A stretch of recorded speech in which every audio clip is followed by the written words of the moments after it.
നേമം പുഷ്പരാജിൻ്റെ ഗംഭീരങ്ങളായ ചിത്രങ്ങളുടെ അതിഗംഭീരമായ ഒരു പ്രദർശനം 23 മുതൽ ആഗസ്റ്റ് 23 മുതൽ 2026 ആഗസ്റ്റ് 30 വരെ തിരുവനന്തപുരത്തെ ഫൈൻ ആർട്സ് കോളേജിൽ നടന്നുകൊണ്ടിരിക്കും. ഡിസ്റ്റോപ്പിയ എന്നാണ് ചിത്രകാരൻ തൻ്റെ പ്രദർശനത്തിന് ഇട്ടിരിക്കുന്ന പേര്. ഉട്ടോപ്പിയ എന്ന സാങ്കല്പികവും ഭാവനാത്മകവും ഒക്കെ ആയിട്ടുള്ള ഒരില്ലാത്ത ലോകത്തിൻ്റെ നേർവിപരീതമാണ് കലുഷിതവും കലാപഭരിതവും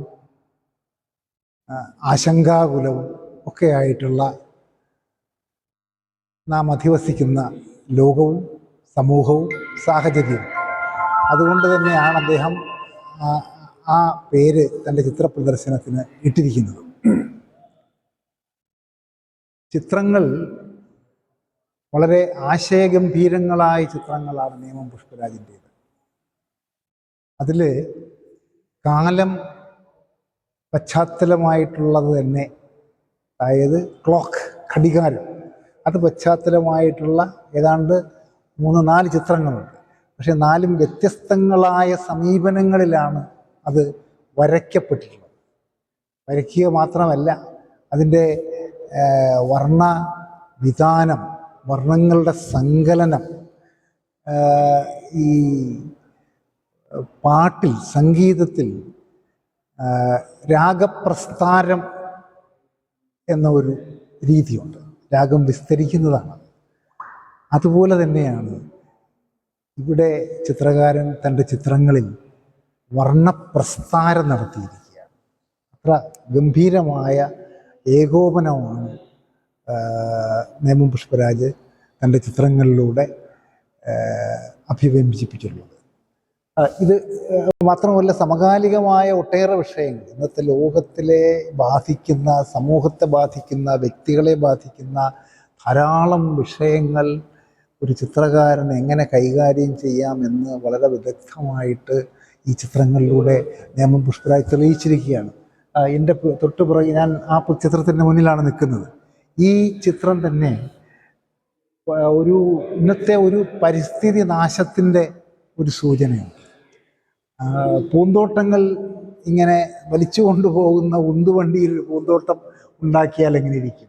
ഉയർന്നു വരുന്ന തീപ്പട്ടിക്കൂടുകൾ പോലുള്ള ഫ്ലാറ്റ് സമുച്ചയങ്ങൾ, മാൾ സമുച്ചയങ്ങൾ, മറ്റ് കെട്ടിട സമുച്ചയങ്ങളെല്ലാം വനം നശിപ്പിക്കപ്പെട്ടുകൊണ്ടേയിരിക്കുന്നു.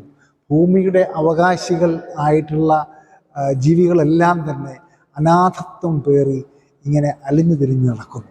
ഇതെല്ലാം സൂചിപ്പിക്കുന്ന വളരെ അർത്ഥപൂർണമായ ഒരു ചിത്രമാണ്. നേമം പുഷ്പരാജിൻ്റെ എല്ലാ ചിത്രങ്ങളും, ഈ ഡിസ്റ്റോപ്പിയയിൽ പ്രദർശിപ്പിച്ചിട്ടുള്ള എല്ലാ ചിത്രങ്ങളും ഇത്തരത്തിൽ ആശയഗംഭീരങ്ങളും അർത്ഥഗംഭീരങ്ങളുമാണ് എന്ന് പറയാതിരിക്കാനാവില്ല. ഒരുപാട് അതുപോലെ ചരിത്രവുമായിട്ടുള്ള ഒരു ബന്ധം, ചരിത്രത്തെ ആഴത്തിൽ സമീപിക്കുകയും ചരിത്രത്തെ ഉൾക്കൊള്ളുകയും ചരിത്രത്തിൻ്റെ പാഠങ്ങൾ ഉൾക്കൊള്ളുകയും ചെയ്യുന്ന ഒരു ചിത്രകാരന് മാത്രമേ ചരിത്രത്തെ വളരെ അർത്ഥവത്തായിട്ട് തൻ്റെ ചിത്രങ്ങളിൽ പ്രതിഫലിപ്പിക്കാൻ സാധിക്കും, പ്രതീകവത്കരിക്കാൻ സാധിക്കും. ഒരു എഴുത്തുകാരന് ഒരുപക്ഷെ കവിതയിലോ നാടകത്തിലോ നോവലിലോ ഒക്കെ തന്നെ ആ ചരിത്രം വളരെ കൃത്യമായിട്ട് പറഞ്ഞു വയ്ക്കാനാകും. പക്ഷേ ചിത്രത്തിലും അത് സാധിക്കുക എന്ന് പറയുന്നത് വളരെ ആയാസകരമായ ഒരു ദൗത്യമാണ്. ആ ആയാസകരമായ ദൗത്യം വളരെ അർത്ഥപൂർണമായിട്ടും വളരെ അനായാസേന നേമം പുഷ്പരാജ് തൻ്റെ ചിത്രങ്ങളിലൂടെ ഇവിടെ തെളിയിച്ചു കഴിഞ്ഞിട്ടുണ്ട് എന്ന് പറയാതിരിക്കാനാവില്ല. അതുപോലെ തന്നെ ചരിത്രം, അതുപോലെ തന്നെ നമ്മുടെ ഈ പ്രാചീനങ്ങളായിട്ടുള്ള മിത്തുകൾ, കഥകൾ, കെട്ടുകഥകൾ, ഫേബിൾസ്, ആർക്കിടൈപ്സ്, ഇതെല്ലാം തന്നെ ഉപയോഗപ്പെടുത്തിക്കൊണ്ടാണ്, അല്ലെങ്കിൽ അതിനെയൊക്കെ തന്നെ പ്രതീകവത്കരിച്ചുകൊണ്ടും പ്രതിമാനവത്കരിച്ചുകൊണ്ടുമാണ് ശ്രീ നേമം പുഷ്പരാജ് തൻ്റെ ചിത്രരചന നടത്തിയിട്ടുള്ള ചിത്രങ്ങളെല്ലാം തന്നെ ആ തരത്തിൽ ആശയ ഗംഭീരങ്ങളാണ് എന്ന് വളരെ സന്തോഷപൂർവ്വം പറയാം.